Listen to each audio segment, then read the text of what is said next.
Friends and enemies, welcome back. Canadian Bitcoiners podcast. Len, any news today? Anything worth talking about over the last few days? Going to be a slow show. What do you think? Thanks for tuning in. It's been a great show. We'll catch you next week. Maybe there'll be something worthy of discussion within the next 7 days. But last 7 days, absolutely nothing. It's been pretty slow and dry. Crazy world, eh? Like, it's just absolutely nuts. I can't believe the few days we've had here, both in terms of like Bitcoin price whiplash, czars on czars, billions of dollars spent on borders. What can you say? I was, I've been around a number of different people over the last few days, different scenarios, some professional, some Stay social. safe.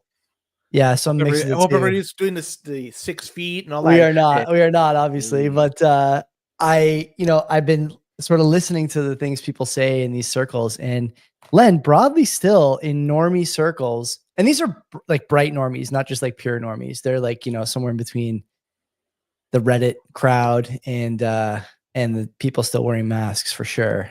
Whoa, wait. The Reddit crowd's pretty bad, right? Yeah. And the mask for. Oh, sorry. So they're a little further away. They're somewhere between that crowd and like you and me, right? I'll put somebody you and me. an X talking about Bitcoin, understanding. Yeah, Bitcoin. exactly. And a lot of people still don't seem to think Canada has just any role to play in any of this. Like, things are just happening to us. We are just an impartial, part of this whole transaction. I don't think it's actually that way. It's but really just a big dick swinging contest right here to see who's got the bigger one to take it spin around. And well, whatever. It's delayed for 30 days for us and for the people down in Mexico as well. So interesting times. That's right. Warm weather Canada and Arctic Mexico, both delaying. Let's talk about the sponsors. Arctic peso. The Arctic peso and whatever they call the actual peso. I don't know. But listen, let's talk about the sponsors. Easy DNS. Mark.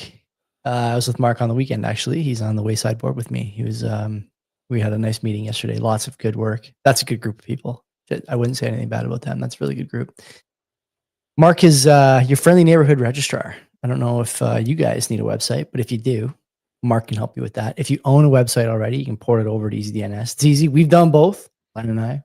It's been great both times.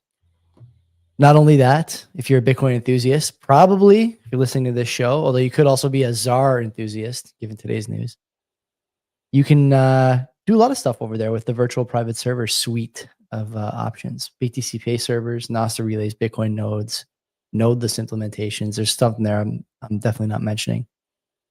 And on top of that, Len, what do we talk about every week on Access of Easy? The number of people who are becoming victims of data breaching and overreaching, not on EasyDNS, domain share, there to protect you, your website, your clients, your mailing list, from all sorts of nefarious activity. And if you use our promo code CBP Media, you get 50% off first round of buys. Not that you'd ever use this, but if you are unsatisfied with the service, Mark will just give you your money back. No questions asked. He may not even email you.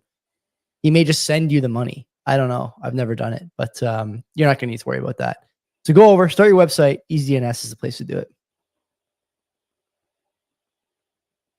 It's a very good reaction there. Guillaume is in the chat all the time asking me if I can see the chat. Like, I can see it. I don't always type back in the chat, but I can see it. And so, yes, you don't have to tell me to scratch my nose. Just know that I can see the chat. And Len can see it too, probably. I don't know what Len's screen looks like. That's why I was laughing at the reaction. It was like, yeah. Well, Joey, let's talk about bull Bitcoin, right? Because look, wait a minute. We get hilarious emails from people all the time, always of Indian descent. And this guy on Discord here talking. I love your streams. We have some killer ideas that can help your channel. Add me, Harpray. No, I'm not gonna add you. The channel's fine. Get fucked. Go ahead, bull Bitcoin. Everybody's trying to get rid of their dirty fiat in one way, shape, or another. They're either going to try buying gold, like a lot of central banks seem to be doing, maybe buying houses, equities, securities. But Bitcoin is where you really want to park your money. And bull Bitcoin will be happily to sell you some Bitcoin in exchange for your Canadian dollars. Or if you're in Europe, you'll take your euros as well. So one good thing about bull Bitcoin, they are non-custodial. There's so many fucking exchanges out there, and big ones like I'm looking at Binance, I'm looking at fucking Coinbase. They are like a bank in terms they will take your money and they will hold your fucking Bitcoin for you. That's fucking bullshit. This is what you do not want to do. Bull Bitcoin doesn't give you that option. In order to buy from Bull Bitcoin, you have to provide them an address to send your fucking Bitcoin. This is what you want. So not only could you buy your Bitcoin from them on chain, you could do it on Lightning. Fees are fucking really cheap right now, so you don't have to use Lightning. You do on chain. I'd recommend that right now. But they have a few other options as well, because you just simply buy or sell your Bitcoin from them. You could also buy gift cards. You can just start spending your Bitcoin in the real world, or you could use their bill service and start paying your bills with your Bitcoin. So a lot of different options over there. If you have not yet opened up a Bull Bitcoin account, recommend you do so. We have a referral link below. Check it out. Open it. Once you do and fund your account, $21 will be added to your account. And I ask you, once you do that, compare it to another exchange. There's nothing out there that compares to Bull Bitcoin. They are number one for a reason. I love them in the world. Number one in the world. Yeah. Yeah. Best in slot. So can we get boosts this week? Yeah. So I got 3 boosts. Mickles 500 sats. He says, cheers. Keep it up, CBP. Looking forward to the Looney Hour boys coming up. When are they coming up? Next week, Rich for sure. Keith, maybe. Soretsky, no. So in fairness, I didn't ask Steve. I like Steve, but it's not the speed of the show, really. I want to talk more about financial markets, not necessarily the real estate slant. Important if you're Canadian thinking about investing, but not really if you're a Bitcoiner. So I didn't ask Steve, but we like Steve all the same. He's been on the show, friend of the show. No problem with Steve at all. And Mo BTC Dick 500 sats. The sentiment on medium of exchange seems so bleak to most plebs. Even Bitcoin communities will tell me it's irrelevant. Asinine to me. And it's so true, because what makes Bitcoin what it is right now is not just a store of value, but medium of exchange. And without the medium of exchange, you're only just solving half of the equation. We should be using Bitcoin more as a medium of exchange, but keep in mind, in Canada, you're subjected to the taxation laws, and I'm not sure whatever jurisdiction you will reside in, but check it out. So if you're going to spend your Bitcoin, just make sure you follow the letter of the law. If not, be careful. That's always. There's nothing Len loves more than raining on a parade. Yes, we should use Bitcoin more as medium of exchange. No, I'm just not going to tell people to spending it without giving. I have no other comments on that. Yeah, nothing else. Zordon. I'm not sure how many. Zordon, Power Rangers, Zordon. Nice callback. Oh fuck! My sister watched Power Rangers. That is a good callback. I like that. Okay, I think it's 1,000 sats. And he says, another great interview by CBP. And this is for the Phil Bach. Phil Bach?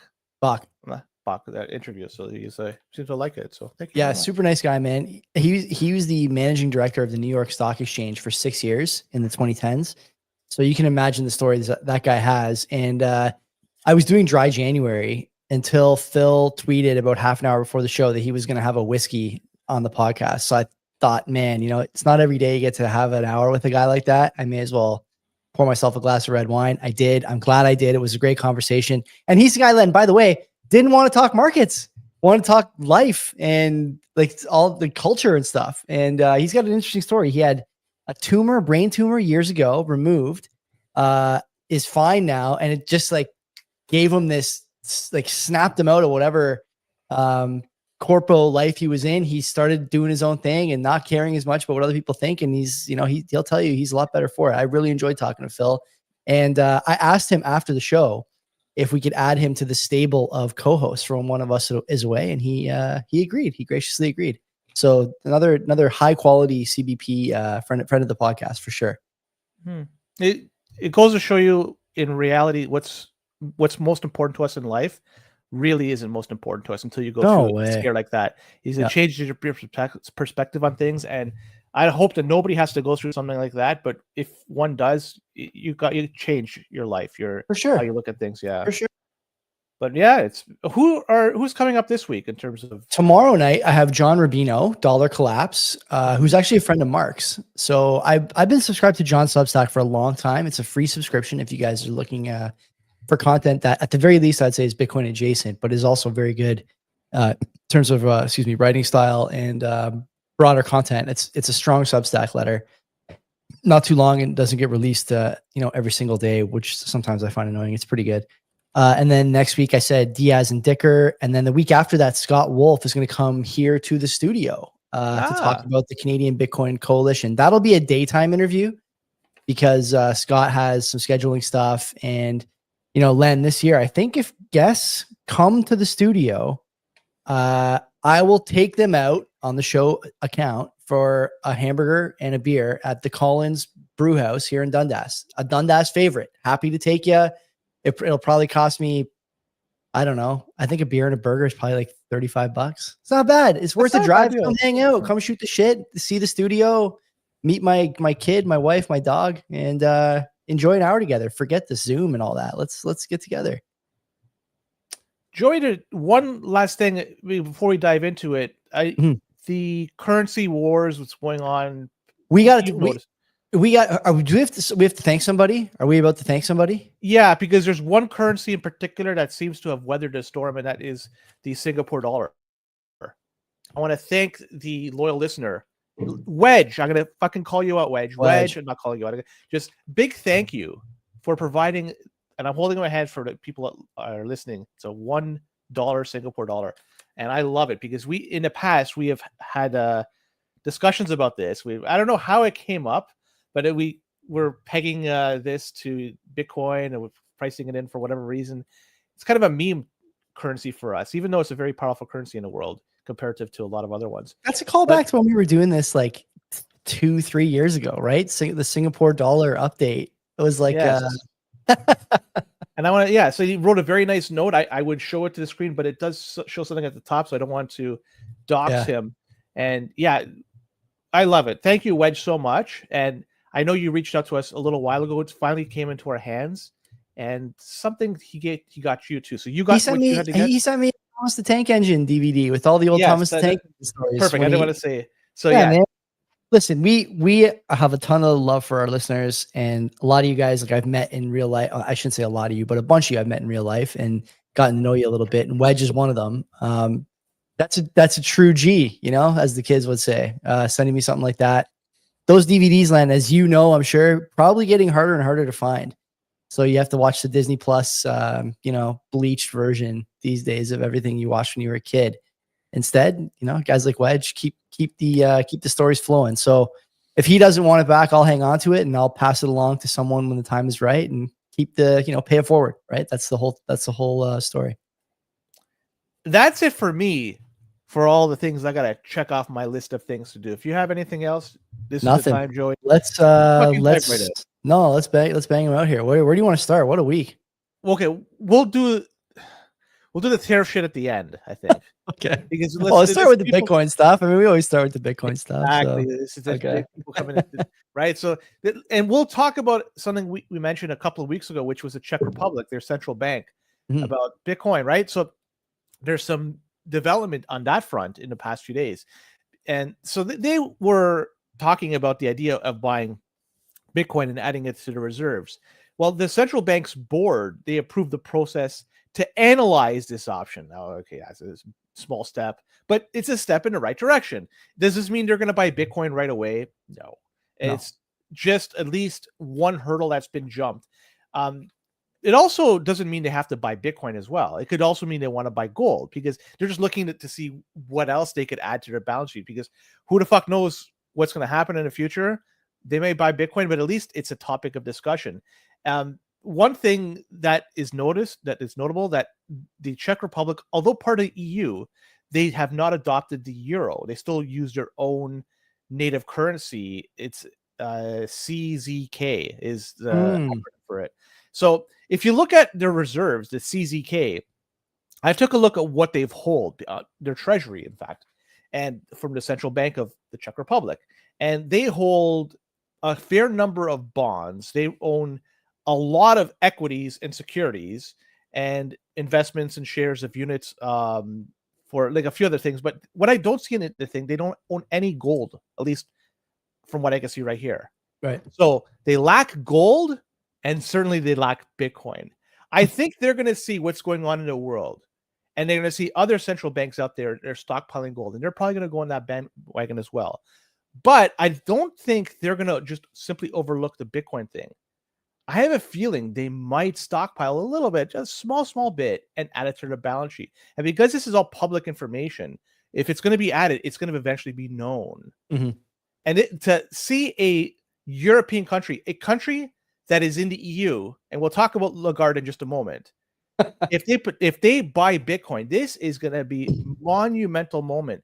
None of us have ever talked about a G7 country buying Bitcoin at the onset. It's probably not going to happen. And Czech Republic is not a G7 country, but it's closer to a G7 country than El Salvador is, and certainly closer to a G7 country than the Central African Republic, who gave us the bait and switch some time ago with their Bitcoin buy.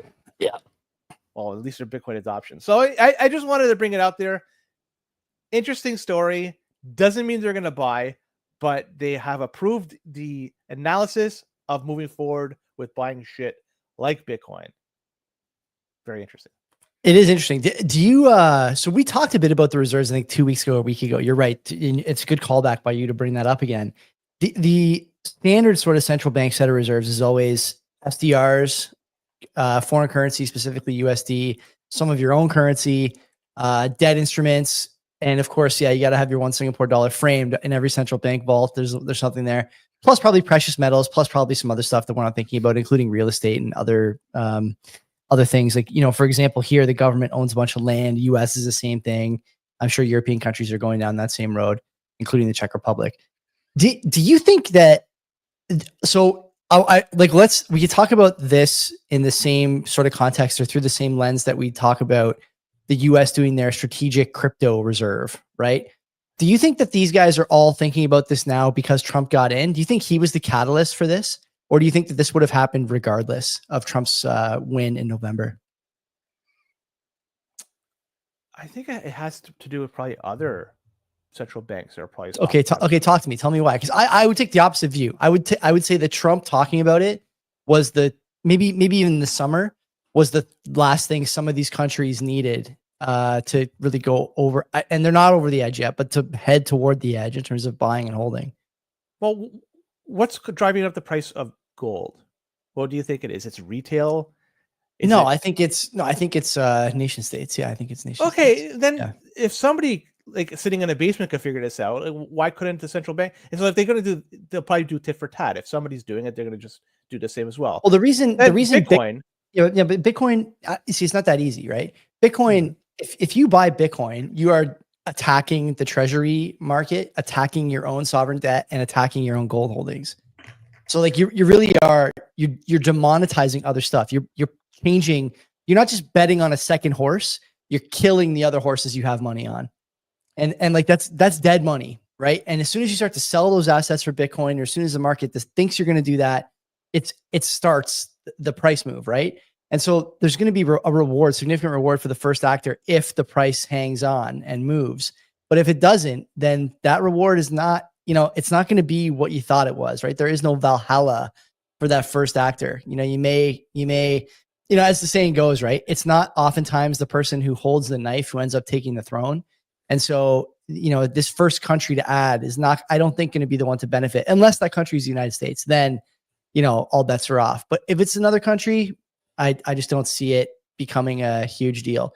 We've already seen it in El Salvador. Like what happened, they are back in bed with the IMF 3 years later. So how did that go for them? I would argue not so well. And these guys might wind up going the same direction. So my personal view is that it's not really going to move the market, and it's unwise for a country that size to do that, considering they probably rely fairly heavily on stuff like gold, bonds, US dollars, all of which would take a hit under a Bitcoin reserve standard for central banks. It's an admission that the currency is failing, but it's also, when they're stockpiling everything else, is I think the same type of admission, just maybe not to the same degree. I think you're right, Len. I think you're right. But for whatever, there's like voodoo magic in the air that people just don't care about that. But they all care about the Bitcoin adoption. I think that if the Czech Central Bank does buy Bitcoin, even a modest amount, I think it's an earth-shaking move with respect to Bitcoin. How big is that central bank in terms of the others? Do you know? No. I'll look it up. Keep talking. No, I think it's big enough that it's going to move markets. And then if you have one buying in and publicly announcing it, there could be some out there that have done it without publicly announcing it.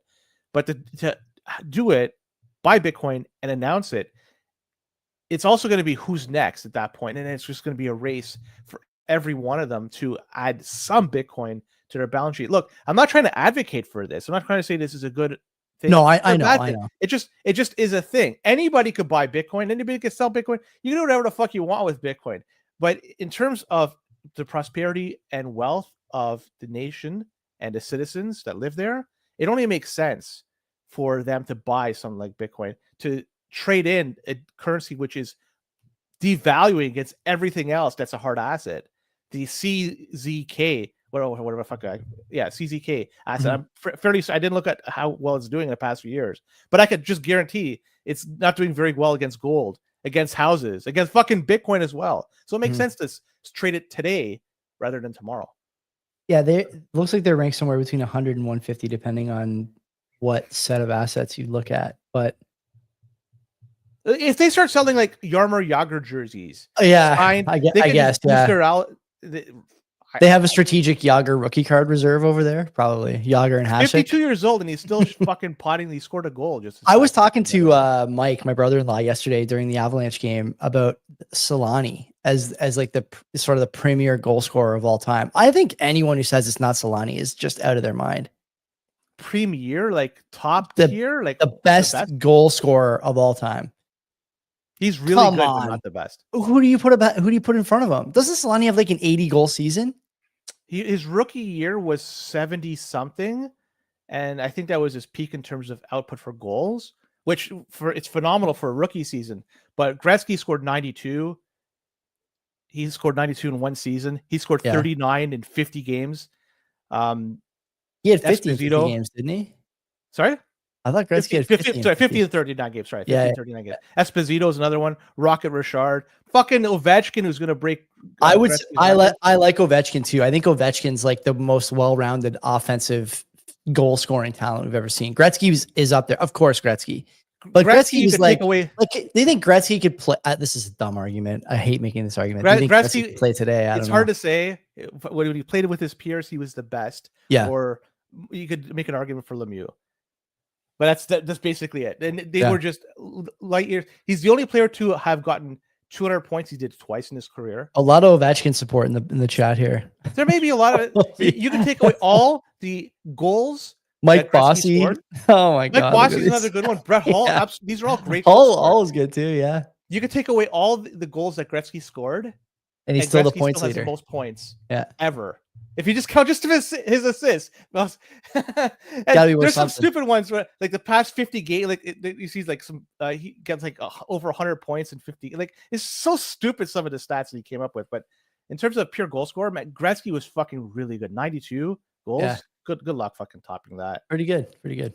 Yeah. Let's talk about another European thing, because we also talked about the Czech Central Bank.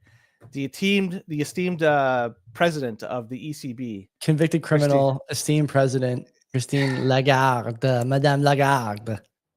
She's going to be around for a little while. I took a look. Her tenure ends November 2027. So we have her for another 2.5 years if they don't extend her and she lasts a full term. And she came out this week because there was talk about the Central Bank of Czech Republic doing this. She gave us a soundbite for us Bitcoiners, saying that she's confident that Bitcoin won't enter the reserves in the EU. So the European Central Bank probably won't put it on their balance sheet. Like the topic of have funds staying poor comes to mind right away. I think she gave a lashing to the people of the Czech Republic Bank after this news came up. Behind closed doors, she must have been absolutely irate and told them this is not the right way to do things. But either way, she said she had what quote unquote a good conversation with them. And she says that central bank reserves should be liquid, secure, and safe. Now, I don't know about you, but Bitcoin certainly covers all three: liquid, secure, and safe, right? Like you control your keys. It's not going anywhere. You could easily fucking transact with it. It's fungible. I just don't get it. Are treasuries secure and safe now after the Russia thing? Like, no.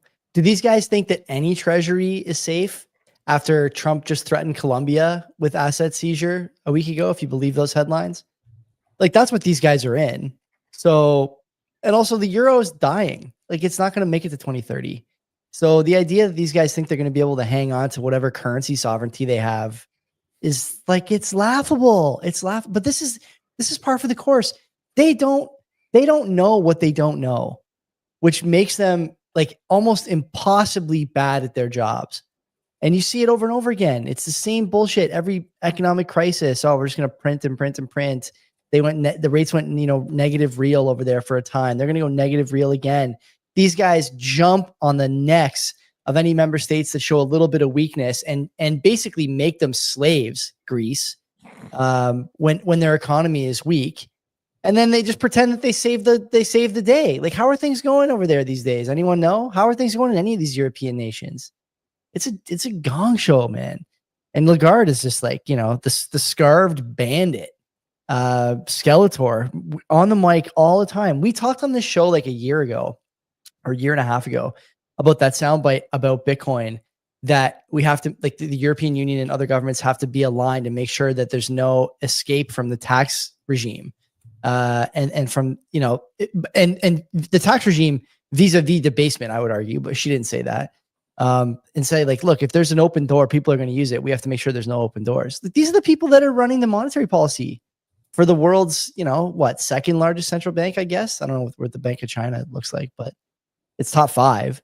And they have 500 million people over there. I have no idea. A bunch, though. It's the most important landmass in the world, probably, because there's just so much potential for hot war. There's basically no water anywhere over there. It's hard for me to imagine a place I'd rather be in, a currency I'd rather hold less than the euro and the Eurozone in Europe.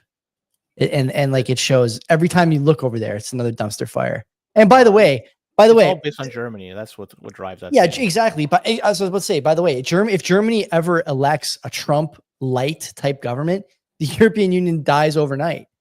That's really all it takes. Never mind waiting for the euro to collapse on its own against other currencies, or for Bitcoin to proliferate to the point where people in Europe are using it. It'll die on its own if they elect, the AfD alternative for Germany, right? I'm pretty sure. Or alternative for Deutschland, I suppose. There's growing talk about having Canada join the EU sphere somehow. By who? That's retarded. I don't know how that would even work. This is the kind of shit that I look at it and I just laugh. Like, we are so deluded and stupid in this country in so many ways. And we, by the way, I tweeted today too, like, I'm a proud Canadian. It may not seem like it all the time, but I really do love the country. I grew up here, and I don't think I would have had the same opportunities that have been afforded to me if I'd grown up anywhere else. I mean that. But that's not the country we're in now. And to see people online who, drink more 7% triple IPAs than they do glasses of water or milk, talk about how tough the country is, referencing World War II, the War of 1812, when their BMI is higher than their IQ, their fingernails are too fucking long, they got Dorito bags all over the bedroom and a collection of Funko Pops, never been to a gym, to hear them talk about how they're tough, we're going to stand up. No, you're not. No, you're not. They're just pissed off with Trump. These are the type of folks being pissed off is okay. I'm fine with that. These are the type of folks that were angry with Trump to begin with, and now he's adding fuel to their anger. And so, what are they going to say? Just they'll bend over and take it ramped up by politicians. They get ramped up by Trudeau, and I'll talk about that right now. Watching that Trudeau speech was infuriating on Saturday night, and I said this to Mark yesterday too. For the last 10 years, we've been told over and over and over again how strong our economy is, how resilient our economy is, how resilient our population is, how diversity is making us the best economy in the G7. How many fucking times did you hear that over the last 10 years? At the same time, the same government, led by the same man, demonized the history of this country, encouraged the teardown of statues, encouraged the destruction of national identity, encouraged the division of the population. Now this guy stands in front of the press on a Saturday night and says, we have to be proud of our history, all the things we've achieved together. We have to visit our glorious, unbelievably nice and full of rich heritage, national parks and national monuments instead of going to the United States. That is shameful. And then to dodge questions about the prorogue parliament, him and LeBlanc talking to Vashi today or yesterday, dodging the same question. His peers trying to put the knife in his back every time they get in front of a camera. And the admission by the PM that Donald Trump hadn't returned a call since inauguration while all this was going on. This is anything but a strong country. And if you had to pick, I know you say this all the time, but I really don't think you could make a case for this being a top 5 country in the world to live in, top 10 country in the world to live in. And yesterday and Saturday really spelled it out for me. And today spelled it out for me. After all that talk, buy Canadian, everyone putting out lists and boycotting and this and that, and all this talk about we're going to stand up to the bully. It didn't look like you were standing up at 4 p.m. when you bent to every single demand that the president made after riling up the population for 48 hours. Did that look like standing up to anyone? This is Paul. We're going to talk about it now because we kind of just diverted right into this.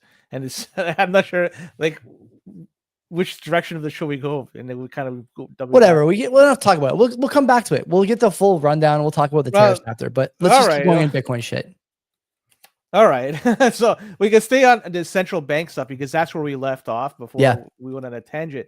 The Central Bank of Norway, their investment arm, the NBIM, it was revealed this past week that they own $500 million of MSTR shares. Yep. You must be very happy to hear that, Joe. I don't. It doesn't really matter to me. Like I said, I wish I still had all my MSTR, but I peeled some off. The thing I would note is that everyone is going to have MSTR because they're in the queues now. So I don't have not everybody. You can't say that shit because I have none of that fucking stuff. Do you have a pension? I don't directly own it. Somebody Your pension is in it. So whether you think you're in it, you don't think you're in it, you're in it. I didn't actively do it. Everybody is in it. My money when I get my you didn't do the clicking. I get it. I go to Bull Bitcoin and I say I want fucking Bitcoin, buddy. I don't want to put this in the market and let it work. I want. You didn't buy the stock. I get it. You are going to benefit from MSTR down the road too. Just like everyone else. The MSTR. I want Bitcoin. Do whatever you want. When they're paying it, send me your money. Send me the MSTR share, like 30 cents every week or whatever. Share. Well, anyways, so they have indirect exposure to Bitcoin as a result of this. But it's not just this, Joey. Doing a little bit of digging, they've had indirect exposure to Bitcoin for 5 years, give or take, since 2020. They own shares in Block. This has been reduced lately because they've had more shares in the past and they've been slowly dwindling this down, but they had shares in Block. They also have some shares in Tesla. Now, Tesla, let's be honest, they have some Bitcoin that's not driving up the price of this stock. Yep. But there's one other thing they own. It's shares of Riot, the Bitcoin mining company. Wow. They also own shares of MetaPlanet, the Bitcoin buying company. I have no idea what the fuck MetaPlanet is. See, that's got to be recent, right? That's got to be recent. Yeah. So this is interesting that they are actively trying to gain exposure, but the one thing they're not doing is fucking buying Bitcoin, right? Like, what the fuck are you buying these equities for when you can get robbed doing it? Just fucking buy the Bitcoin and add it and fuck the rest. You take away all the garbage that could happen with MSTR. The guy could say something terrible about anything and then it's going to tank the stock. Riot, there could be terrible weather going on in Texas and it could impact Riot's ability to mine Bitcoin, tank the stock. MetaPlanet, again, I have no idea what the fuck they do except for buying Bitcoin these days, but right, like, just take all these fucking risks out of the equation, buy Bitcoin and add it. So, like, interesting that they're doing this. They're adding to their Bitcoin exposure, so to speak. But fucking buy Bitcoin, man. And now that Bull Bitcoin is in Europe, there's no fucking reason why they shouldn't do it. Just fucking open a user referral code if you can. And could you imagine they did that? That'd be fucking mint. But anyways. You are nothing if not consistent in your views. So I do appreciate that. Though I will say that there's probably a lot of rules. Like we always say this, like I'm repeating myself for frequent listeners, but there's a lot of rules around what you can and can't buy, can and can't hold, and how you can or cannot hold it in any type of shared asset portfolio. So naturally, this is probably the only way they can get exposure. And by the way, it's also possible then that they like that volatility for some reason in MSTR. as opposed to spot. Who knows, right? The strategies that these guys are employing, I have no idea what they could be, but the MSTR moves differently than spot Bitcoin, and that could be to the benefit of to the pension, or not the pension, but to the holders and stakeholders of that stock portfolio. So I don't know. To me, it's like you could do either one. Like there's obviously a case to be made to holding Bitcoin, especially if you hold MSTR, Semler, Block, all this other stuff. But Semler, yeah, another one. Yeah, Semler's a big one. Semler's a big one for them to hold that. What the hell do they do against Semler? Is it a I don't know, but they're just using Bitcoin. It's a Bitcoin treasury asset, right? So they're doing issues. I shouldn't say issues, issuances as well, like MSTR is. But it's like a science and tech company. I'm pretty sure. Probably makes like medical materials or something. I don't know. Let me look it up. It's something like that. Yeah, the ones that I know for sure, like tahinis, you could buy your shawarmas over there, and they fucking hold corn, right? Like there's Semler makes hardware that treat and diagnose chronic diseases. There you go. Brains, Brains. A lot of people sure do.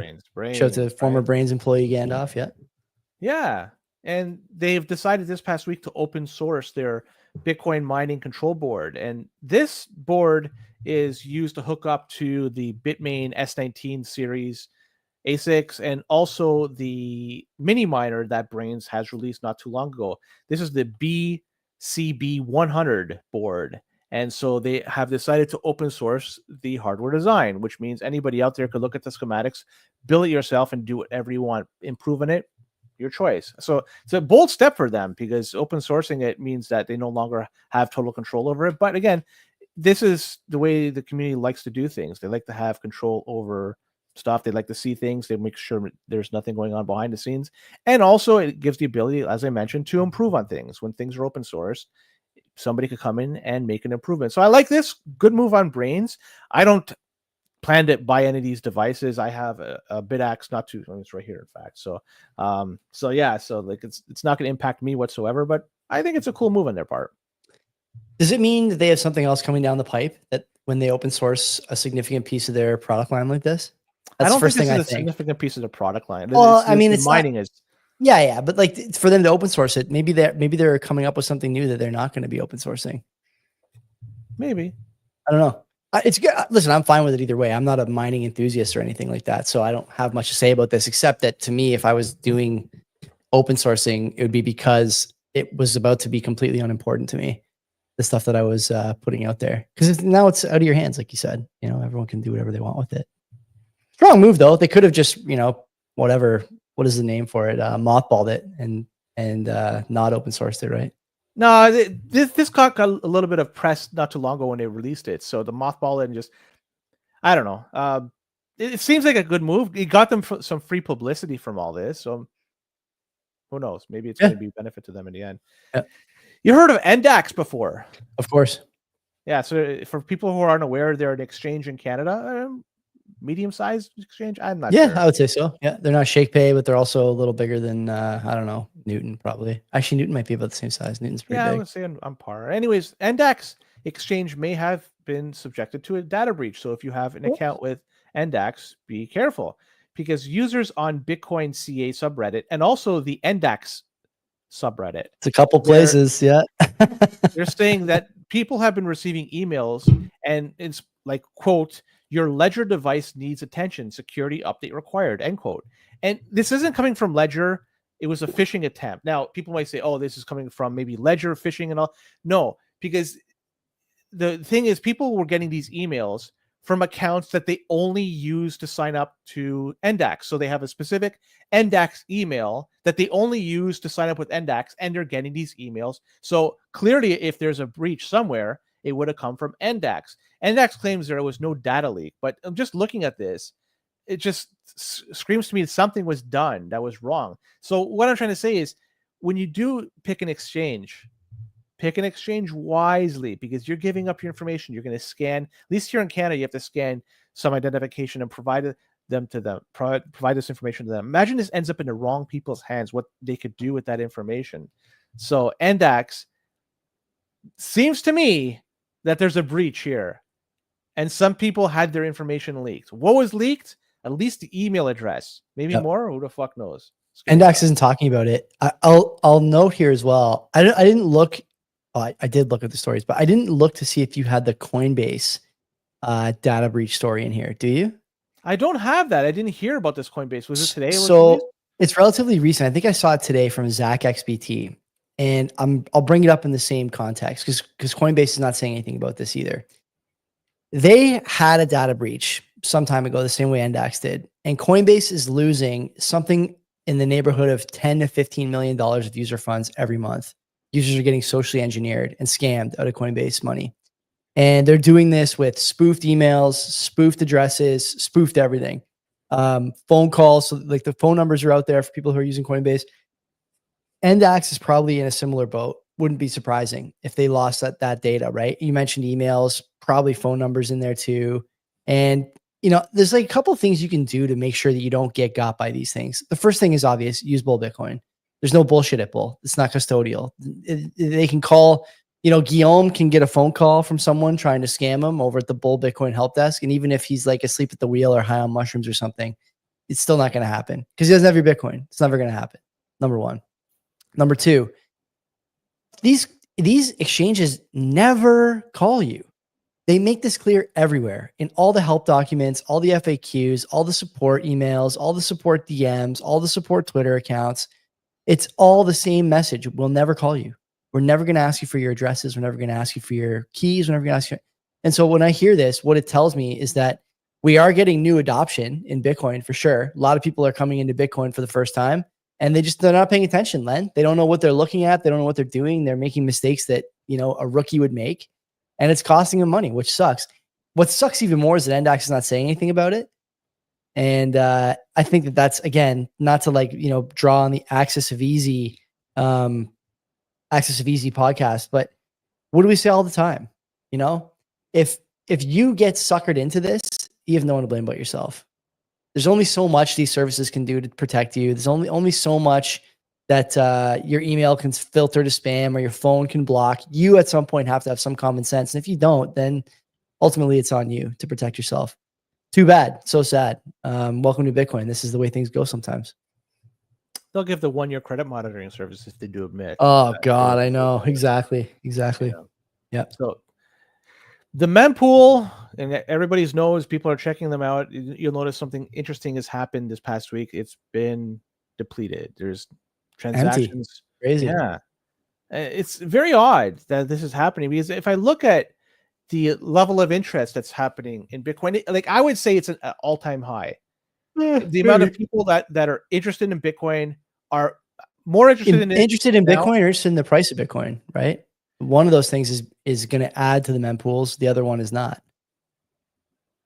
I think that if you're interested in the price, eventually you'll be interested in buying it, and then that could add to the mempool. But maybe the fact that we've had all this transpire, we've had in the past 12 hours, 24 hours, the price went from like 105 to 91, now to 101 according to your block clock. People are buying and selling Bitcoin. Mm-hmm. But still, the mempool is still relatively empty. If I look at it right now, it just seems very odd that it's like that. Now, I don't think this is going to last forever. Layer 1 does not have the ability to capture all 8 billion people and transact, and it just doesn't have. It's not possible. So what I'm trying to get at is, when it comes to UTXO management, now's the right time to execute a plan to make sure you don't have haphazard UTXOs. Mm-hmm. 1 million minimum is general consensus, what you want to have, or higher. You can't go wrong with going higher, but lower certainly could be problematic in the future, especially when fees get higher. So I just find it curious that with all this price action, all these people looking at Bitcoin, all these people presumably buying Bitcoin, and some selling, it looks like, yeah, still the mempool is still empty. And I'm wondering why that's the case, Joey. It's got to be some people, instead of buying Bitcoin, they're buying something else that's not Bitcoin that is tied to the price, like MSTR, like Assembler, like the ETFs, ETF, yeah, all this shit. Okay, and they could consolidate their stuff. They could batch it, do one transaction, instead of a bunch of individual ones, just do one, and then it just it makes it more efficient when you're trying to do it. But still, it ain't Bitcoin. right? Like, it's not fucking Bitcoin. So Let me tell I just find you it very interesting that it's fucking empty, this mempool. why is it? This is the thing I think people don't realize. Okay, you actually would expect to see this as more people understand what Bitcoin is and what it's worth, because you just are not going to have people selling, moving, or touching Bitcoin once they've been around for a cycle and seen this thing go from 20,000 to 100,000. They're not going to move it. They're not going to touch it. How many times do you and me talk about, that securing Bitcoin is really just making sure you can deposit easily and that it's almost impossible to send the transaction out once it's there? That's the whole thing about securing Bitcoin. And so when people realize this, they take the same action. Naturally, that's going to cut demand for block space. That's number one. Number two, in the future, this is only going to intensify and accelerate, I think, because people will not use their Bitcoin as a medium of exchange. They will use it as a medium of collateral. And so that's going to be something that's going to affect block space demand as well. And it's one of the reasons why I think we were lucky we won the block size war and kept the block size low. But at some point, I think there's going to be another conversation to be had about security budget, fees, miners, all this stuff. If in fact you don't have to move your Bitcoin at the same level that you did a year or two ago, and if it doesn't become the high velocity medium of exchange that maybe we thought it might be 5 years ago, 10 years ago. But to be honest with you, that use case, it hasn't really materialized in a lot of places. And by the way, it's also being we're working actively on making sure it doesn't ever become a use case on layer one, which is a whole other problem. So I don't know why we would expect this not to be the case as things advance. As people realize what it's worth, they don't want to move it. They'd rather use this collateral. They're using layer twos. We asked for this. And there's going to be an issue with this in the future. And the people who want stuff like tail emissions or seizing lost coins to pay miners or keep the block subsidy going, whatever, all those people are fucking out to lunch. Fuck them all. Right away. So what's the plan then? If demand keeps going down for block space, where are the fees coming from? It will have to be decided in the future, and maybe you just have too many miners out there. Maybe you just have to scale back the amount of miners. Eventually, what you're going to get per block is going to be very, very low, and you'd hope that the price of Bitcoin would compensate that. Yeah. So it just would work out in the end. But then you have the problem of how much hardware, how much hash is on the network. That's another issue then, right? The problems, you're playing whack-a-mole, I think a little bit at least. I could tell you I'm not, and I could suspect you're not in it to make money with our little bit access. No, they're not. They're not putting it but if you have enough of these people that think, I just want to plug it in and help the network. We're not publicly traded. We have no shareholders to deal with. We have no investors to deal with. We're just plugging. Maybe that is where mining should be moving towards in the future. Rather than having these large farms that are owned by companies, it's decentralized. I agree. Everybody's doing it with no fucking incentive aside from I just want to help the network. And if you get rewarded, great. If not, no fucking skin off my back. But one thing you overlook, though, there is a lot of Bitcoin that's being transacted as a medium of exchange. Zaps are being done at a phenomenal rate. Yeah, Lightning does work. Lightning for sure. Yeah. It doesn't scale out in its current form to all 8 billion people too. Just like layer one, Lightning has its limitations. But what we're doing right now, if you go on Nostra and you start sending stuff, some nice post, or you get zapped, and these zaps are happening all the fucking time. So rather than them taking place on layer one, it's taking place in Lightning, and Lightning is working in that sense. So people are transacting with Bitcoin, maybe not buying shit, but at least they're sending zaps. And to me, that is a medium of exchange. You're buying or paying somebody for their ideas and their post, and that's being done. You're not wrong about that, but how does it contribute to block demand? Like block space demand. It doesn't have to always be there. Again, like I mentioned, it could move over to layer two to Lightning. As more people adopt Bitcoin, the amount of space it's going to be chewed up. It's right now. I don't know what the number is, like what it could accommodate in terms of how many people. We haven't yet crossed that threshold. When you say accommodate, think about what you mean by that. Because when I hear it, I know what I think. I think Accommodate means cheap transactions available for everybody. And to me, that means no demand for block space, certainly not expensive demand. So where does the expense, where does the fee structure come back? If you want to buy Bitcoin and add it to your quote unquote wallet, Yeah, right, that's a transaction. Yeah. So if you do that, I do that, and all 8 billion people do that. Is there enough block space to do that within? No, you have to not with the current set of tech. No, but I mean, Correct. assuming that we continue to improve the tech under the this is tech, what they're talking about. So far has only moved in one direction, and it's been get layer 2 more open, make layer 2 cheaper. Neither of those is good for the security budget. So are we going to send the tech the other way? We got to make it more expensive. You're still going to have to buy on layer 1 right now. I don't know of a way just simply buying to Lightning. I don't know where to send my Singapore dollar aside from like bull Bitcoin, but for the most part, people are buying layer 1 shit and putting it in a wallet and leaving it like that. Yeah. No so when people start doing that and start leaving it as, in that case, a store of value, there's not enough block space available to accommodate everybody to do that one buy every 2 years and put in a block space.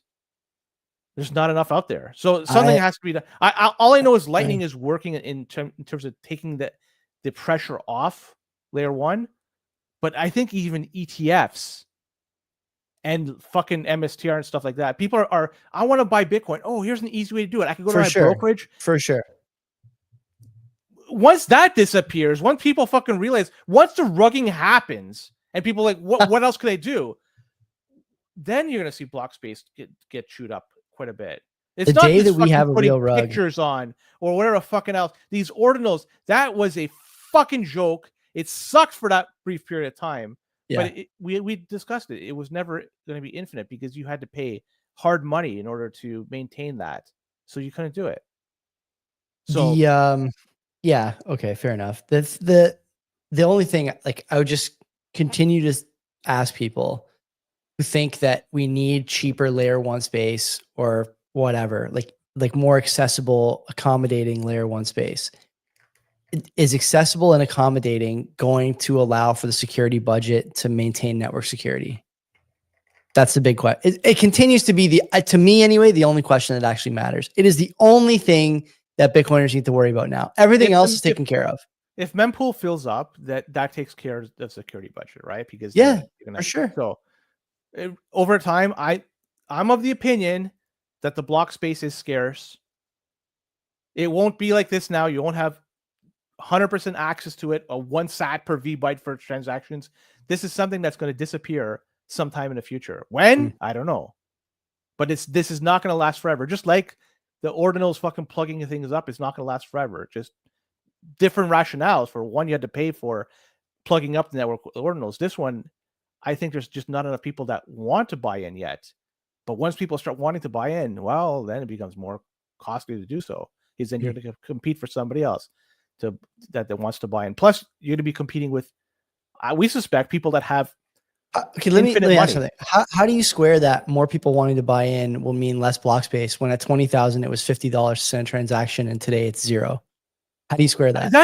That's interesting. Like, so what's causing it to be so cheap right now? Like, I think the theory is that ETFs are taking away some of that shit, like MSTR, shit like Semler, and to a lesser degree, even Lightning. So it's taking away some of the pressure that layer 1 should normally have if those things didn't exist.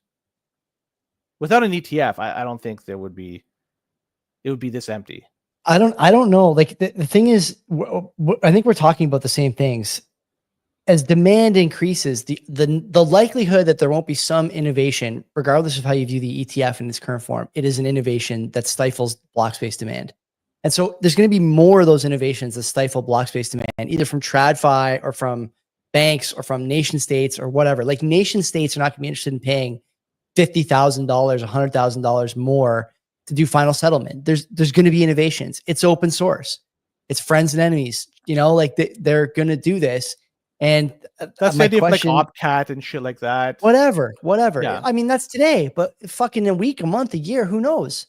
And certainly, so, like, when there could be anything that comes up. Absolutely. Yeah. And so, like, I think, like I said, the technology and the slant of all these improvements is always unfriendly to the security budget thesis, I think. And that's my concern. That's my big worry. I have nothing to add to that. Okay. Let's just see how things play out. I'm not concerned for the least bit. And I think that there's going to be enough people transacting in the future that's going to pay for people to want to mine. That's my opinion. Well, we'll see if I'm right or wrong. Yeah, we'll see. Yeah. Coinos. Let's do one last story. Coinos. Yeah. Terrible, man. Poor guys. All right. Well, they might have been exploited for people who are not aware. People who have used the service might realize that there's a disruption during this past week, and they say it's due to a vulnerability in a system that was exploited. It allowed an attacker to get access to reset codes for accounts on there that didn't belong for them. So somebody could go on there and ask for a password reset, even though it was not their account. And this has since been patched, but unfortunately not before 80 accounts had their passwords reset and attackers were able to drain their accounts. No note how much was taken from them, but this all goes back to not your keys, not your coin. And if you're using custodial Lightning, Coinos is custodial Lightning. Basically. It's custodial on chain, and so what can I say? Like, not saying it's a bad service, by the way. I don't think you're saying that either. Yeah. I just, for me, if I want to have control of something, I want to control my keys. I don't think anybody's using this service for their main source of their corn. Maybe they're putting a little bit on there so they can transact easily. Agreed. I'm assuming that's the case. Maybe a couple hundred sats. Remember how easy it was? Cole and God, I forget the lead dev's name, came on the show, and we were sending transactions to Dave Bradley in the chat.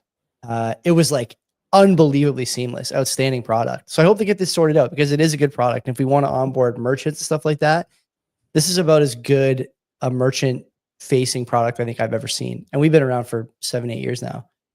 We went from no merchant facing products to now stuff like Coinos. So I hope these guys figure it out. I'm sure they will. I'm not worried about it. You said they patched it already. I'm positive that they got that down. But you lose trust, right? A little bit. Yeah.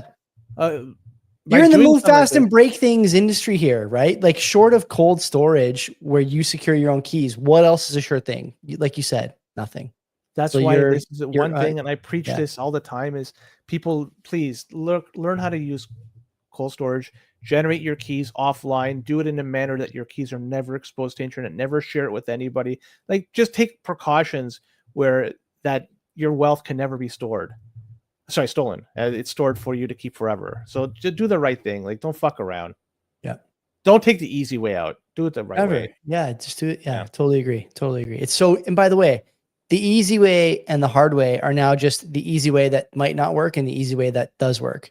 Things are not that hard anymore. Cold card, not that hard. If you can start a dishwasher, you can figure out a cold card.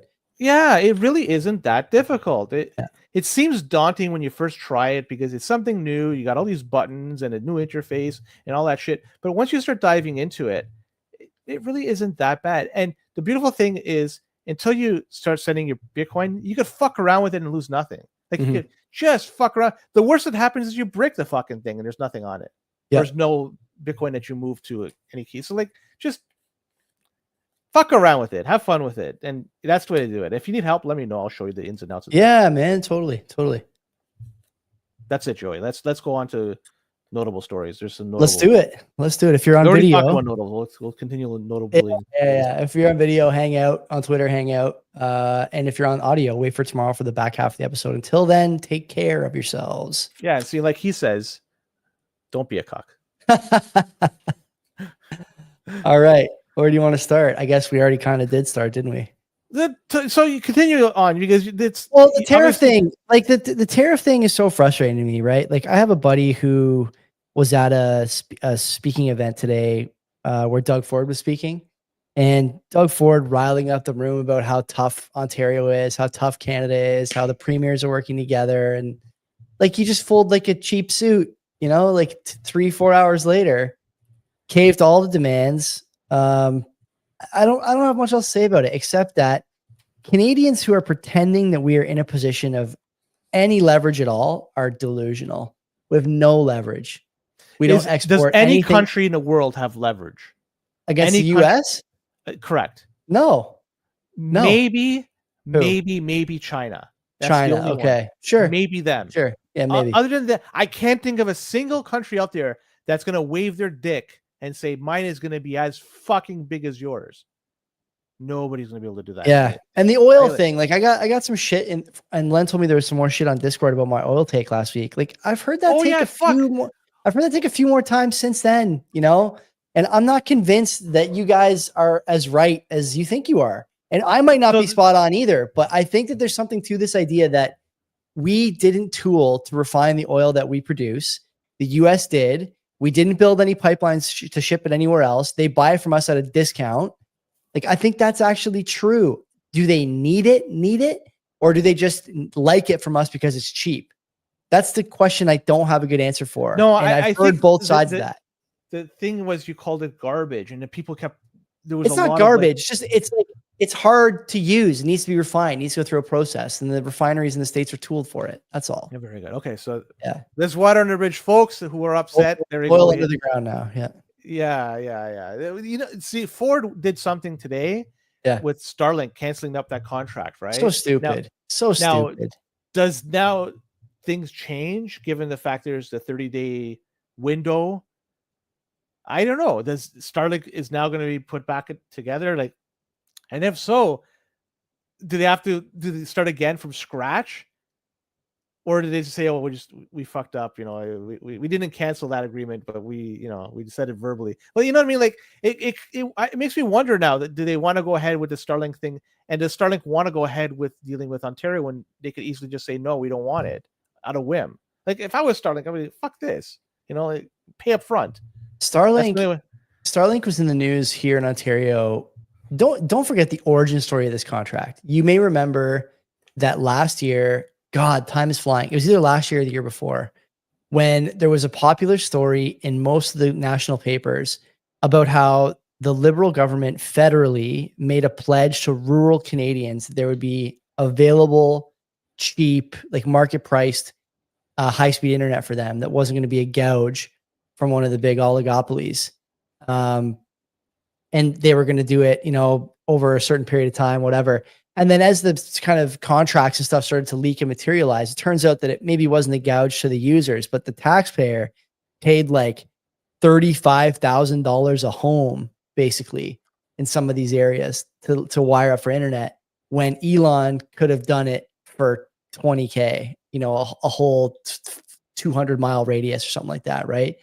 And so, like, that was I think the origin of the Starlink thing. And then when Ford took Starlink on, it was another disaster, right? Oh, this guy's a bootlicker. He's supporting a right-wing fascist. He's supporting China. He's giving money to his buddies. Like, the people who say that are brain dead. The Bruce Archers of the world, the other Toronto Star columnists. There's something you're missing from this. What? So he's saying this, but he's saying this at a time. What's happening in Ontario right now, Joey? It was an election. Yeah, obviously. Correct. Yeah. Correct. So he's trying. Think about this in the respect of winning the election. I'm not trying to say that what he's saying is right or wrong, but in terms of trying to secure another majority government, he's trying to tap into their emotions and say, yeah, this is the guy that's going to protect. Do you think his base thinks that? Yes. I don't know. I'm not in touch. I don't know where my sort of closest political alignment is, but I'm going to vote for Ford, and I do not think that at all. I think canceling Starlink is dumb. I think his rah-rah speeches about liquor stores is dumb. They're dumb. Like, it's all dumb. He's trying to show that he is a strong candidate willing to stand up to Donald fucking Trump. Yeah, big dick Don. Right? No, regardless if it could be done or not, he's got 30 days in which he's got to show off to the general public. I'm the guy that's going to be able to do this. I'm the guy that's going to fucking stand up for your rights. And your best interest, and then come time to vote. Oh, this is the guy I'm going to vote for. He's just doing it. This is just a fucking popularity contest. It's all it is right now. How can see? I don't know. I disagree with that. I think that's wrong. And because I don't think if there was no election, it would be a totally different narrative. I don't know that it would be. I think Ontario stands to suffer from these fake tariffs as much as anyone else, and so maybe he's just like actually acting out. And his government saying, yeah, we can harm Elon this way. Don't forget, okay, when people say this guy's like a political genius, he did align himself closely with Chrystia Freeland, called her his therapist during COVID, and said that she was doing great work. She was doing anything but. And so when people say this guy's a great mainstream politician, I just laugh. Like, clearly he's an not. opportunist. He came with. He's not an right opportunist. He's the fucking Globetrotters, and everyone the liberals trot out in this province is fucking generals. And it's been like that for a decade almost. He's beating literal C-list losers like Bonnie fucking Crombie. Come on, who the fuck? She is an unknown. He could beat Crombie without doing any of the Tesla shit, without doing the Canada's for sale shit, without doing the rah-rah speeches, he could beat Crombie no problem, with nothing, with no effort at all, nothing. He didn't need to do any of that stuff. Remember he ran to be mayor of Toronto when his brother was sick, right? Yes. So he did a switch. Instead of running in Ward 1, he decided to run for, and he lost to Tory. And as soon as he lost, there was an interview with him. He said he's going to do cartwheels. He was happy that he lost. He was done with politics, and he was going to do cartwheels to the airport because he had a business which he ran at the time in Chicago. Yeah. He was living in Chicago before he became a councillor in Toronto, and he wanted to go back to that life. The only reason he ran here is because this is a legacy for his father. His father wanted to be premier, never panned out. Patrick Brown, he was ousted. I still don't know exactly why he was ousted, but he was ousted in a very unceremonious fashion. Was it a sex scandal or something? Something like that. But how did this materialize? I have no idea. So there was a vacuum there. There was no opposition. Whoever ran for the PC party was going to become premier. He was an opportunist. He didn't want to be in politics. And I'm quoting him, cartwheels to the airport. That's what he was saying. And then has he ever done a cartwheeling thing? I don't think so. Now, and here he is now as premier, second term going for, I think it's second. Yeah, he's 2 terms already. Yeah. Going for third. This is it's a legacy for him and his family. So he's very much an opportunist. Now, everything he's doing here is simply it's votes. The $200 that came out is for the votes. This whole standing up to Trump is for the votes. He's a businessman. He'd be in Chicago if things played out differently, right? Like it's all, and just like the Liberal Party, they're doing, it's all just politics. By not having Parliament come back in session, and they're saying they're going to keep the prorogue the way it is. We're going to come back in March. I forget if that's the date which they'll come back. They're basically saying the priorities are, we'll deal with who is going to be elected leader of the Liberal Party. That's first. And then we'll deal with the rest after that. If the priorities would be different, they would say, oh no, we're going to go fuck the prorogue. We're going to deal with this and then do the voting for money that's going to have to be pandered out for all these programs because of tariffs. It's not the case. We're dealing with the party first. Good evening, Rod. Party first and the rest second. That's politics. They're just playing politics. Now with Trudeau, he shouldn't have been out there doing speeches. Totally agree. But now he's doing this. There seems to be this renewed, people. I know. Right? Now, again, he got glowing reviews for that speech on Saturday night from the dumbest people in the country. So yeah, there's fucking politics. And it's like Boomer said a long time ago that Poilievre, his biggest problem is he may have peaked too early. And it might turn out to be true. Not to say that the Liberals will win more than 10 seats this time. They may not. I don't fucking know. But things are trending in the right direction for the Liberal Party.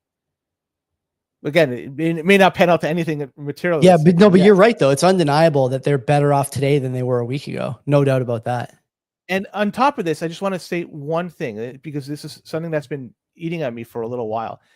In Ottawa, at a hockey game, there was a national anthem. They played both the American and the fans booed the U.S. national anthem. At a Toronto Raptors game in Toronto, fans booed the U.S. national anthem. I took a look. I had to even go through this. The Toronto Raptors have 18 people on their squad, right? 18 people. Is that correct? Probably 15. Probably 15, maybe 18 on the roster if you include the two-way deals with the 905. Yeah. 18 in the roster. 66% of them are American. They got 3 Canadians. Yeah. And there's a few other flags I couldn't tell, but 66% are Canadian. People bought tickets to watch Americans play basketball, but they're booing the fucking national anthem for which they're born in. Yeah. It just doesn't make fucking sense to me. Why doesn't it make sense? This is the same sports, the same fan bases and the same sort of like sports adjacent people calling for the ban of Russian athletes 2 years ago. They fucking in Wimbledon. Yeah. They I didn't remember. allow I remember. And Russian like that, it was dumb hemisphere- then. It's dumb now. Russian blue, that's a breed of a cat, Yeah. was not allowed to a fucking cat. Yeah. Like, I know. because Man. it had the name Russian in it. I know. Was not able to participate. I know. It's just asinine. All this stuff. So like That's Glenn lowest has- common denominator type stuff, right? But all this used has that word in a done, long time, but yeah. it's tapping into a nationalistic identity that hasn't been tapped into for a very long time. Yeah. And people are trying to capitalize on that. Look out for the I'll leave it at Canadian that. Funko Pop frontline soldiers. Look out. Look out. Whatever. I have man. nothing to add. I'm not sure Me if you want to neither. go anywhere. What else is there to say? We bent the knee. We all knew we were going to bend the knee. We have no leverage. You know, we're playing against the United States with an unplugged controller. What does the fentanyl czar do? I have no idea. I have no idea. What is this? A czar is like a portfolio manager, basically, you know, bureaucrat. So something of that nature. You manage these 10,000 more troops going to the border.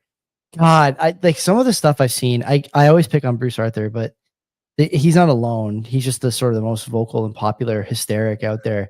These guys were all talking about how anyone who called for any of the things we gave as concessions yesterday or Saturday was an American apologist, a traitor to the country, a weak Canadian. Well, now your prime minister, who you claim to have supported, agreed to all those things. What are you going to say about him? These people are just so fucking dumb and so fucking flip-floppy at every goddamn turn. They add no value to the conversation. They stand for nothing and speak the loudest on behalf of everybody, at least in their own minds. It's unbelievable. The Twitter machine, the bird machine, is like just this unbearable cesspool of retards on days like today. No nothing blowhards who can't see 15 minutes into the future, even though everything else around them is telling them what's going to happen. Colombia, Mexico, EU, like everything tells you that we're going to do the exact same thing. And these guys are standing up with their toy guns, pretending that they're going to beat the bully. No, like, fuck you are. Like, you got to be stupid to think that. And they are stupid. They're just showing their colors here more today than usual. Let's turn the tables a little bit. You're Justin Trudeau. Yeah. Imagine that. Yeah. And the tariffs coming in place, the threat of it, what would you do? Would you do exactly what he's done, or would you do something else? Like, did he do the right thing? Did he do the only thing, or is there something? The thing he should have done was tell Trump at the beginning of this whole thing, yeah, you're right. We have a problem. We shouldn't have taken this long. We're going to address it. I mean, Len, I got the Wayside House hoodie on today. People are dying from this stuff every day. We're talking about fentanyl or just fentanyl. Yeah. Every day they're dying from it. Every day someone can't afford a home because money laundering Chinese businessmen and gamblers are coming into British Columbia with hockey bags full of cash, playing at casinos on camera and not getting busted. Every day we're dealing with increasing cost of living because we're shipping in hundreds of thousands, if not millions of people from India, all of whom are at least coming in unvetted, and some of whom every day on either 6Buzz, RCMP, Toronto Police, you pick the Twitter feed, are busted for coke, fentanyl, other drug trafficking here, the States, and everywhere. Like, at some point, we have some responsibility to take on this. The feds do.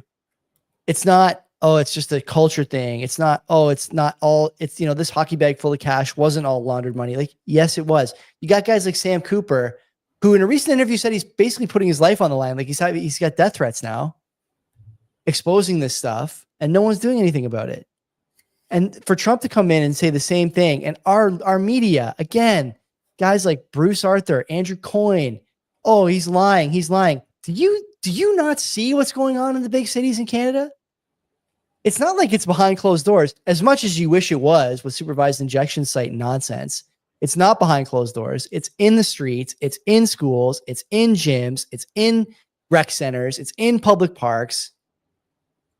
It's not like it's a mystery. And so when Trump comes in and says there's a problem, Canadians know there's a problem. But because we're so blinded by the Orange Man Bad, like, brainworm, we just think that he's not telling the truth. Are we fucking dumb? Do you not see what's going on all around you? How everything is getting away from you in terms of cost, how drugs are more prevalent, how gang violence is more prevalent, how gun violence is more prevalent, how every time there's a bust, there's a theme. in the people that get caught? You don't see it? We're going to pretend it's not. Like, we can pretend all we want. You can ignore reality, but you cannot ignore reality's consequences. That's where we are with this guy. And so when Trump comes in and says, you got a problem, I want you to fix it, the answer can't be a 9:30 press conference where we talk about how we fought beside them in a war 200 years ago, like we could do it again today. We couldn't, we won't, we can't, we have no power, and we are incorrect. We are on the wrong side of this. Evidenced today by the outcome of these quote unquote negotiations, negotiating with us the same way that a father negotiates with his 5-year-old son.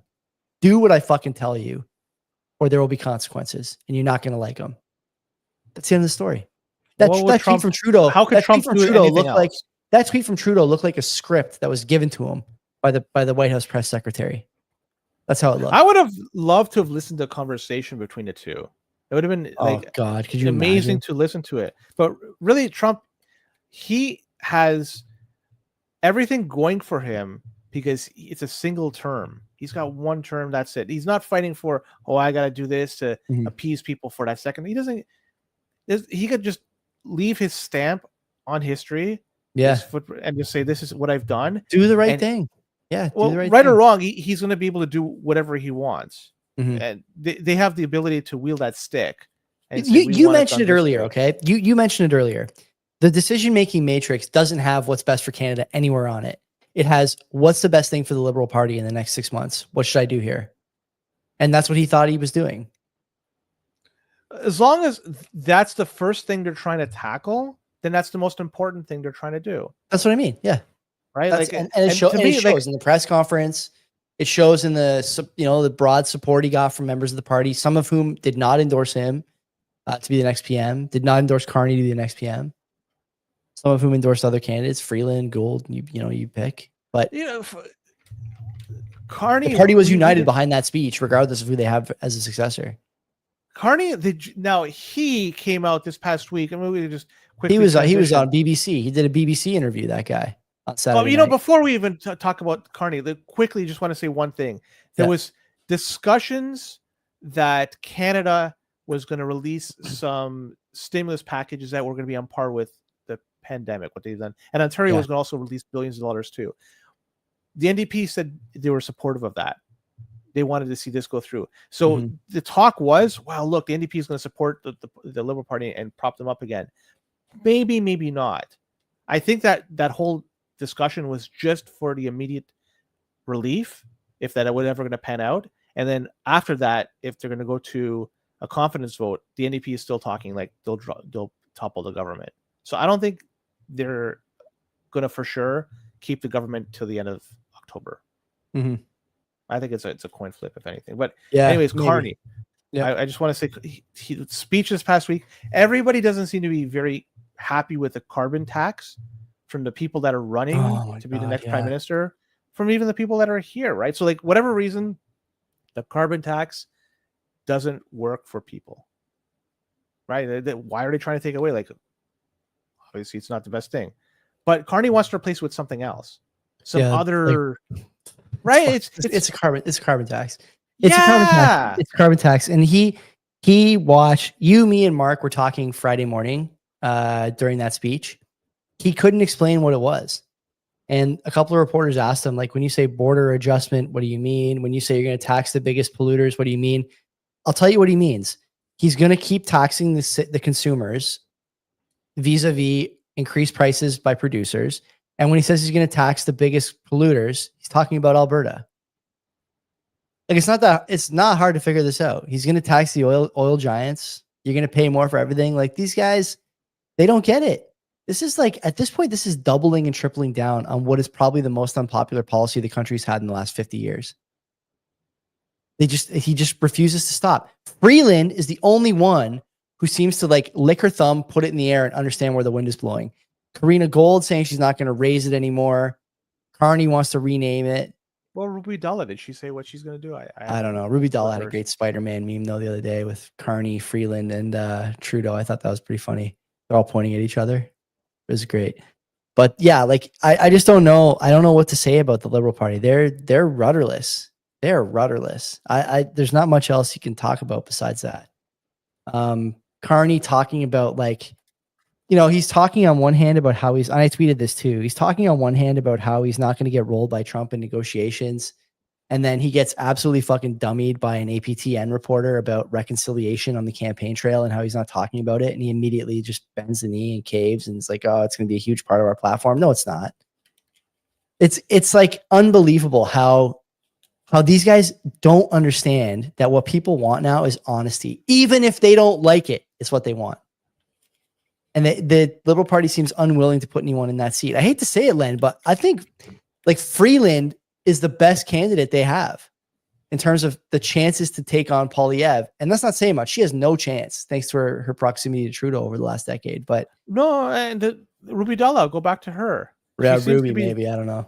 I got to look at when the vote is. I registered to be a Liberal. And so now I have to check out when I'm voting. I think it's early March. So she seems to be the most centrist of all the candidates that are left. Ruby? Yeah.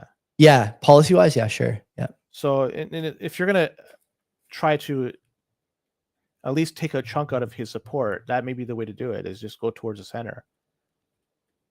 I see people in the chat criticizing like Freeland and the Liberal Party. Don't get me wrong. I mean, this party has no chance of winning anyways, but like the best outcome for them would be to put Freeland in charge. Doesn't mean it's a good outcome for everyone else. It's not. But for them, the best outcome would be to put Freeland in charge. I think that'd be how I read it. There's enough infighting though. A lot of the caucus, the majority seems to be supporting Carney. Yeah. And the people that are the heavies are. Yeah. Yeah. So there's a divide, right, between who's supporting Carney and who's supporting Freeland. So like you look at that, I don't know if she were to become the leader, what happens to all those people that are supporting Carney? Will you just simply say, fuck it? I'm going to pack it in and go? Well, Carney is being criticized for saying that he would leave in place a lot of the cabinet and bring back a lot of the cabinet if he were to become the leader of the party and the prime minister. Okay. I didn't know that. Status quo. Freeland has not said that. Freeland has not said that. You know, and don't forget, these same people, by the way, according to a number of different stories, some of which we talked about on the program the day it happened, Freeland got a standing ovation at that Liberal emergency meeting, you know, that Monday so many moons ago, from a lot of those same. That's a good point. Yeah. Yeah. A lot of those same ministers and MPs that are now pro Carney. Like I'm not sure how committed anyone in that party is to any other person or any policy at the moment. It's a very fluid situation, to say the least.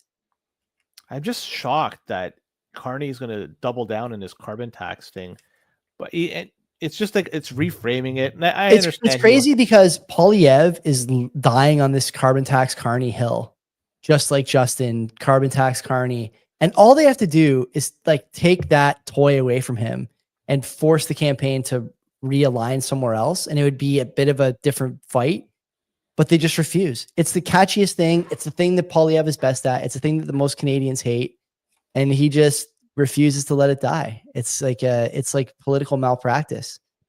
And by the way, funny, I think I criticized on this show the guys who run the Strategist podcast, because it seems like every time they talk about campaigns they were on, they were just plugging and backing losers over and over again. And one guy is working on the Carney campaign. Like it's a done deal. It's a done deal. Like you're just hiring losers, people who don't get it, people who don't understand the policies, don't understand the public sentiment, the public feeling toward your candidate. They don't get it. They are. Where's this money coming from? Who knows? Who knows? He must have made inroads with businesses. Yeah. But about 20 years ago, they changed the rules in that businesses were capped. Everybody was capped at 5,000 so much you or could something. donate. Yeah. Something like that. Right. So you really want to tap into individuals, the grassroots, so to speak.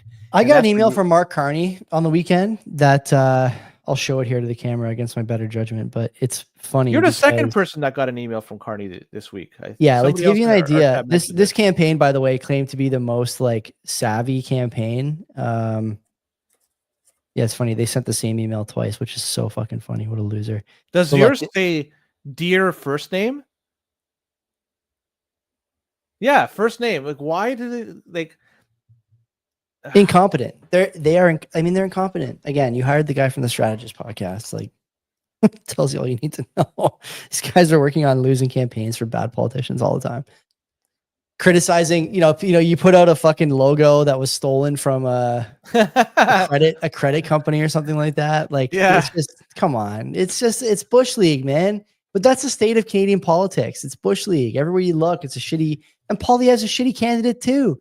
He wouldn't beat a competent liberal candidate, but there isn't one right now. So he's going to step in. He'll get 4 years. And if the Liberals are smart, they'll bring in someone who's unknown and good in front of a mic and meme savvy and all these things. And they'll be Poilievre. Poilievre, for all his polish and luster, still He's stutters and terrible choke. speaking. He still Terrible. stutters and chokes on his words when he's got to go off the cuff. Yeah. He's not good for a guy who's living and breathing, support on TikTok and these shorts. He's not that great in front of a mic. So I don't think that guy's that good. He's a 4-year PM. He's not going to be a PM. I think he's still going to be there for the 8 years. You think he's going to go 8? Yeah. Yeah. Just traditionally, when there's a switch in government, you get a couple of terms, and then after that, it's crapshoot if you go for a third or not. So I think he'll get two full ones. Yeah. And then at that point, maybe the Liberals are ready to be coming back into power. I'm of the opinion there's only two parties that is going to govern Canada, at least for the next little while. For sure. Next little while is in the next 100,000 years. Yeah, probably. I would say next 20 years. Right? They'll be finding fossils of our version of Homo sapiens and wondering how we ever got around on 2 feet before the NDP are ruling this country at any level. It'll never happen. Provincially, they do. Yeah, but not the feds. The feds federally are fucking win. No way. Yeah, there's no chance. Joey, I want to talk about a story.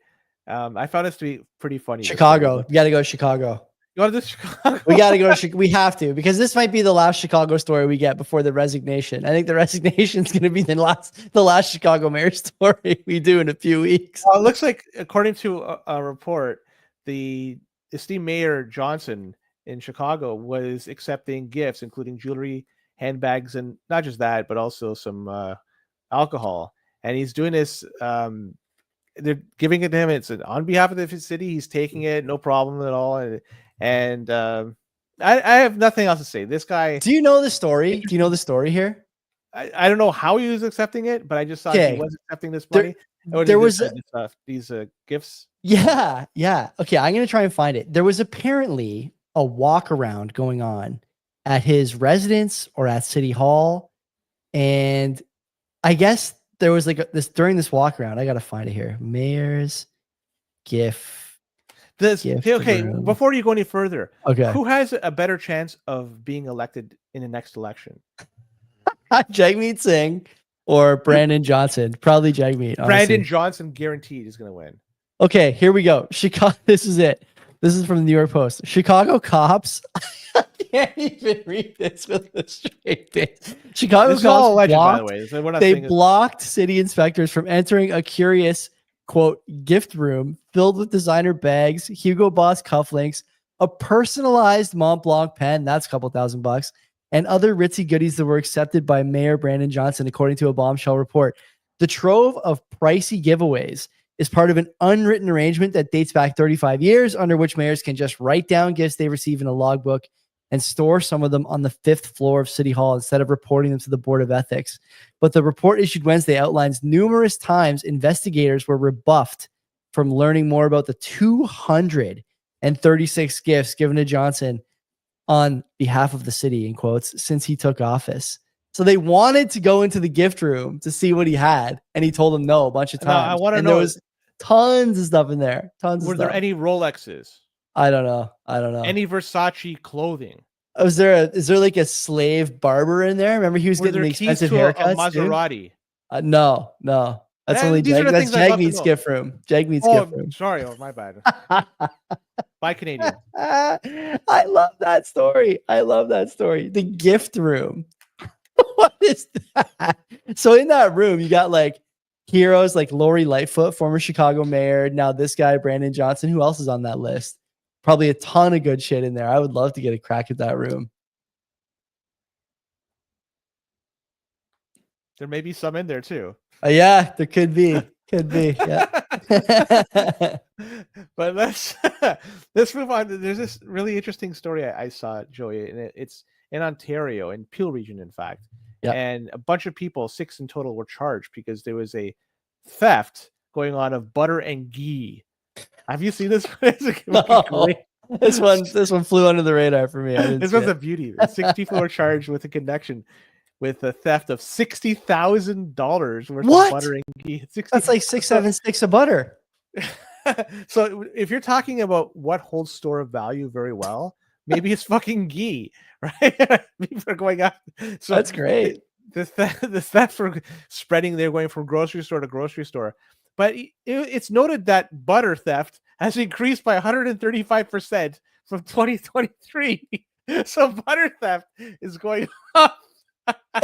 So they were able to apprehend 3 suspects: Vishaviv Singh, Commander Singh, come on, Dalwal Sidhu. You know, you just can't make it up. 3 others were identified as 22-year-old Navdeep Chaudhry, 38-year-old Kamaldeep Singh, and 25-year-old Harkarit Singh. So they were the like, what are we talking about? What are we talking about here? Like, what? So how can this be? Did we notice anything here? Are we noticing anything? Can someone point out? Am I supposed to just not recognize the patterns on all these Peel region police accounts tweeting out groups of people? It's just either gypsies doing distraction thefts in the fucking variety store. What the fuck is going on? That's a big thing in Rome. Oh my god! Like, what is going on? Are we seriously saying that these guys are going to contribute to GDP and add to like strength through diversity? No, they're not. The Singh family butter thief ring is not going to fucking help, and neither are the fucking gypsy thieves. Like, what are we talking about? What are we talking about? This is the broken window theory, right? Because now those grocery stores, they have to buy more ghee and more butter, and so they're creating more demand for it, which in turn keeps the industry churning, so to speak. That's a unintended. Holy fuck! So yeah, just unbelievable. I can't get my head around this. Who are the people who still think all this is a good idea? Where are they? Hope we don't have any butter lying around. Fuck. Lock it up. Remember, lock up your butter. We do need to be locking up butter for sure. For sure. And I guess we'll just end it. The last story.